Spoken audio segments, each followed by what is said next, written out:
Hey, welcome back to Being the Odds. It is Friday, March 15th, 2024. We are back with our college basketball best bets of the day. If you're new to the channel, my name is Zach and welcome to Being the Odds. Hit that subscribe button, like this video, hit notification bell so you never miss a pick. We post these college basketball videos every single day along with the NBA and NHL.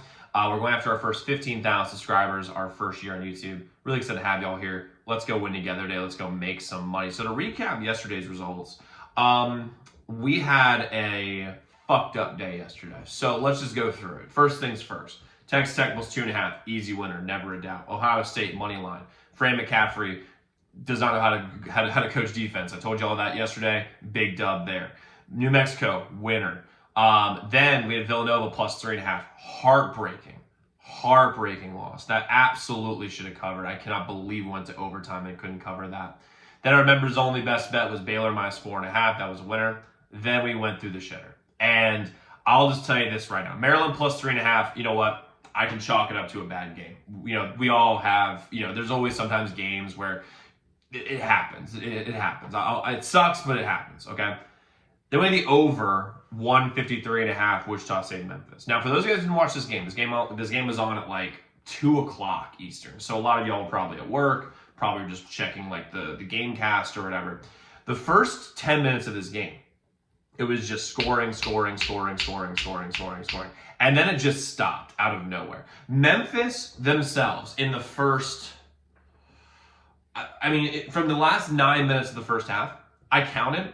I went back and literally rewatched it on YouTube TV. Literally, they blew 9 layups and 2 different dunks. It was absolutely unreal. Wichita State, their guards looked like they forgot how to dribble a basketball, and it was literally, they were literally 5-year-olds learning how to play again in youth league and in house league. It was unbelievable. Then in the second half, to start it, you think Memphis, it's 35-33. We got a shot. We have at least a legitimate chance to cover this over.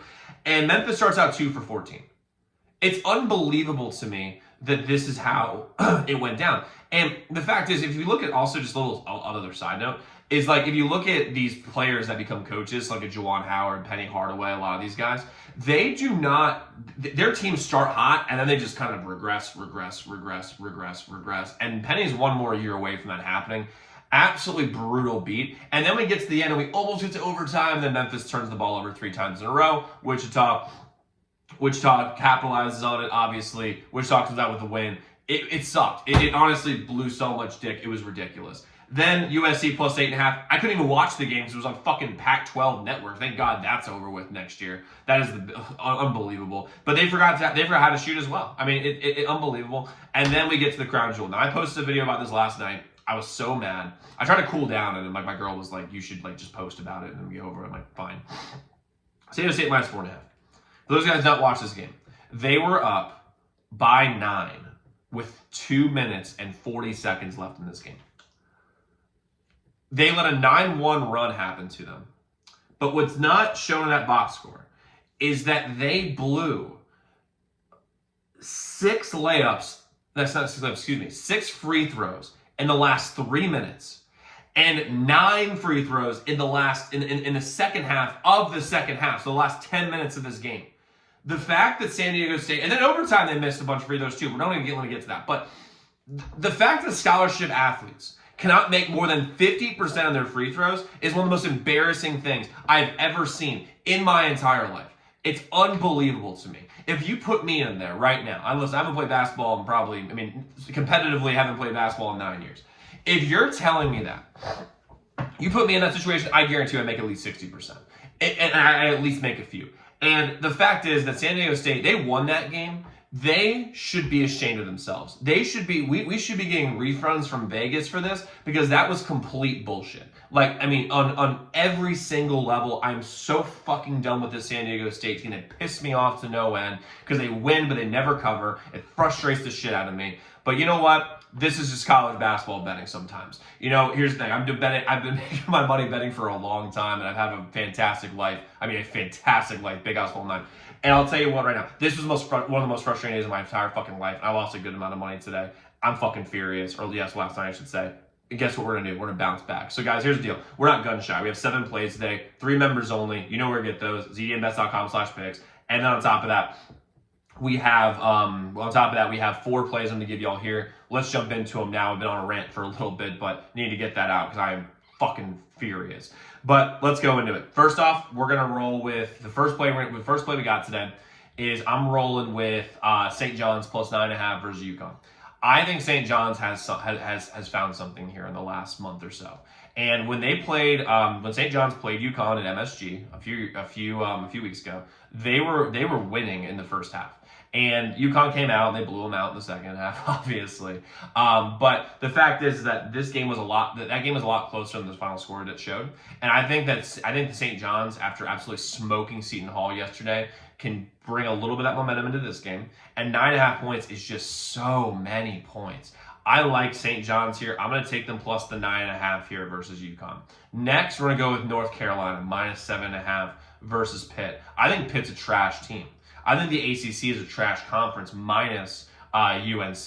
Duke's a trash team because they fucking lost to NC State yesterday. But I love North Carolina here minus 7.5. I just think that they match up. First off, they play 9 deep, which is a big deal in these conference tournaments. Because again, when you go to these conference tournaments, they shorten the bench, but North Carolina doesn't have to do that. They can play the exact same way in the regular season as they do in the postseason, and that is a huge advantage to them because they're going to keep fresh legs in there.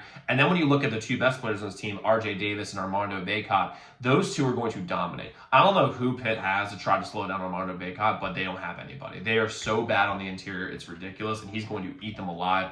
RJ Davis is amazing. Can get to the lane over and over again. I love Cormac Ryan, who can shoot the lights out. I'm rolling with UNC here, minus 7.5 versus Pitt. Next, we're going to go with A&M. Texas A&M plus 5.5 versus Kentucky. Sharp money's all over A&M today. I like the guards and Wade Taylor and Radford, excuse me. And I like Henry Coleman down low. And listen, Texas A&M has had a disappointing year. But Wade Taylor was the preseason SEC Player of the Year. He's still that dude. He won't win that this year, obviously, but he's still a fucking dog. Tyrese Radford shows up in the biggest moments. Henry Coleman is a very experienced center. And I love Buzz Williams as a coach. They rebound the shit out of the ball. They're going to make it very difficult for Kentucky. Now, does A&M win this game? I don't know, but I think this game comes down to 2 or 3 points, might go to overtime. And plus, Kentucky doesn't play as good a defense as people might think, so that's going to be a big advantage for A&M on the offensive end because of how bad Kentucky is defensively or just the lack of effort that they show at the bare minimum. But I really like A&M here to cover this spread. I'm not sure if they win, but I'm going to take them to cover the plus 5.5. And then I have one more play that I'm going to give y'all here, and it's exactly the team I just swore off a minute ago. I'm going San Diego State minus 3.5. I know it's not. It doesn't make any sense at all. It doesn't make any sense. But Utah State, I don't think is that good. I know. I just swore them off. I'm aware, but if they could just make free throws, they would have won that game yesterday against UNLV by 10, 15 points. So I'm going to roll with them here. The sharp money's also on them. Like the public is all over Utah Valley. Utah State, excuse me. Not Utah Valley, Utah State. But I think they cover this game and win. I'm just saying, I don't know. I hate it. I know. I'm aware of what this means, but I'm rolling with San Diego State here, minus 3.5 versus Utah State. I know it's a stupid play, but I think the data's on their side. I like them against them, and also over the regular season, they played great against them and covered a bunch of games. So I'm rolling with San Diego State here versus Utah State. Again, it's just betting. Sometimes it's just so fucking random that you got to do it. And I'm rolling with it here. Now I will be adding a play or two a little bit later today. There's 2 games I'm targeting. Let me know what y'all think in the comments about Houston and Texas Tech. And also, I like Tennessee and Mississippi State. Those are 2 games I'm considering adding on. If you want to throw that in the comments, what you think about those, definitely go do that. We do have 4 members only plays today. You can ZDNBets.com/picks. Website's linked in the comments below. But guys, go lock in those picks. Let's go win together today. Let's go make some money. I'll see you all tomorrow. Make sure to check out those other videos.